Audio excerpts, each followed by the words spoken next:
ओम नमो भगवते वासुदेवाय। अथ अष्टमो अध्याय। श्लोक 1। किम तद ब्रह्म किमध्यात्मम किम कर्म पुरुषोत्तम अधिभूतम च किम प्रोक्तम अधिदैवम किमुच्यते। अर्जुन ने कहा, हे पुरुषोत्तम, वह ब्रह्म क्या है, अध्यात्म क्या है, कर्म क्या है, अधिभूत नाम से क्या कहा गया है और अधिदैव किसे कहते हैं।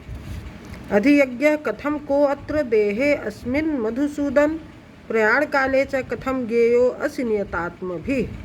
हे मधुसूदन, यहाँ अधियज्ञ कौन है और वह इस शरीर में कैसे है तथा युक्त चित्त वाले पुरुषों द्वारा अंत समय में आप किस प्रकार जानने में आते हैं। श्री भगवान उवाच। अक्षरम ब्रह्म परमं स्वभावो अध्यात्ममुच्यते भूत भावोद्भव करो विसर्गः कर्म संगीतः।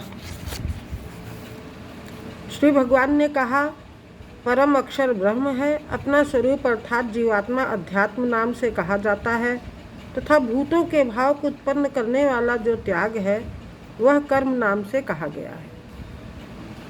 अधिभूतम क्षरो भावः पुरुषश्चाधिदैवतम अधियज्ञो अहमेवात्र देहे देहभृतां वर।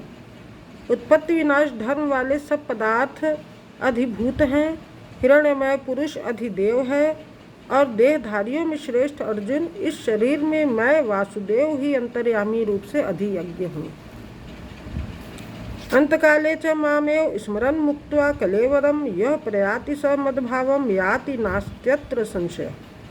जो पुरुष अंतकाल में मुझको ही स्मरण करता हुआ शरीर को त्याग कर जाता है वह मेरे साक्षात स्वरूप को प्राप्त होता है, इसमें कुछ भी संशय नहीं है। यम यम वापि स्मरन् भावं त्यजत्यन्ते कलेवरम तम तमय वेति कौन्तेय सदा तद्भाव भावितः। हे कुंती पुत्र अर्जुन, यह मनुष्य अंतकाल में जिस जिस भी भाव को स्मरण करता हुआ शरीर का त्याग करता है उसको ही प्राप्त होता है, क्योंकि वह सदा उसी भाव से भावित रहता है। तस्मात् सर्वेषु कालेषु मां नुस्मर युध्य च मय्यर्पित मनो बुद्धिर्मामे वैश्यस्य संशयम्। इसीलिए हे अर्जुन, तू सब समय में निरंतर मेरा स्मरण कर और युद्ध भी कर। इस प्रकार मुझ में अर्पण किए हुए मन बुद्धि से युक्त होकर तू निस्संदेह मुझको ही प्राप्त होगा। अभ्यास योग युक्तेन चेतसा नान्यगामिना परमं पुरुषम दिव्यम याति पार्थानुचिंतयन्। हे पार्थ, यह नियम है कि परमेश्वर के ध्यान के अभ्यास रूप योग से युक्त दूसरी ओर न जाने वाले चित्त से निरंतर चिंतन करता हुआ मनुष्य परम प्रकाश रूप दिव्य पुरुष को अर्थात परमेश्वर को ही प्राप्त होता है। कविम पुराण मनुशासितार मनोरणीयान समनुस्मरेद्य सर्वस्य धाता रम चिंत्य रूप मादित्य वर्णम तमसः परस्तात्। जो पुरुष सर्वज्ञ अनादि सबके नियंता सूक्ष्म से भी अति सूक्ष्म सबके धारण पोषण करने वाले अचिंत्य स्वरूप सूर्य के सदृश नित्य चेतन प्रकाश रूप और अविद्या से अति परे शुद्ध सच्चिदानंद घन परमेश्वर का स्मरण करता है,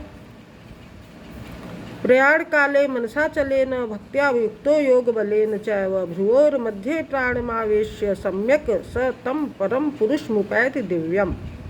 वह भक्ति युक्त पुरुष अंतकाल में भी योग बल से भ्रुकुटी के मध्य में प्राण को अच्छी तरह स्थापित करके फिर निश्चल मन से स्मरण करता हुआ उस दिव्य रूप परम पुरुष परमात्मा को ही प्राप्त होता है।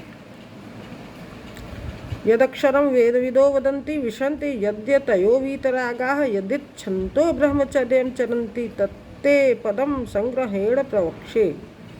वेद के जानने वाले विद्वान जिस सच्चिदानंद घन रूप परम पद को अविनाशी कहते हैं, आसक्ति रहित यत्नशील सन्यासी महात्मा जन जिसमें प्रवेश करते हैं और जिस परम पद को चाहने वाले ब्रह्मचारी लोग ब्रह्मचर्य का आचरण करते हैं, उस परम पद को मैं तेरे लिए संक्षेप से कहूँगा। सर्वद्वाराणि संयम्य मनोहृदि निरुध्य च मूर्धन्याधायात्मनः प्राणमास्थितो योग धारणम ओमित्येकाक्षरम ब्रह्म व्याहरन् मामनुस्मरन् यह प्रयाति त्यजन देहम स याति परमाम गतिम। सब इंद्रियों के द्वारों को रोककर तथा मन को हृदय में स्थिर करके फिर उस जीते हुए मन के द्वारा प्राण को मस्तक में स्थापित करके परमात्मा संबंधी योग धारणा में स्थित होकर जो पुरुष ओम इस एक अक्षर रूप ब्रह्म को उच्चारण करता हुआ और उसके अर्थ स्वरूप मुझ निर्गुण ब्रह्म का चिंतन करता हुआ शरीर को त्याग कर जाता है, वह पुरुष परम गति को प्राप्त होता है।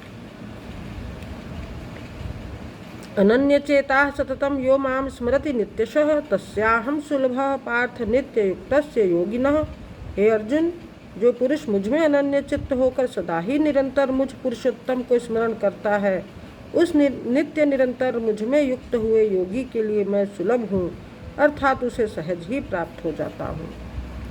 ओम नमो भगवते वासुदेवाय। दोस्तों, श्लोक 14। धन्यवाद।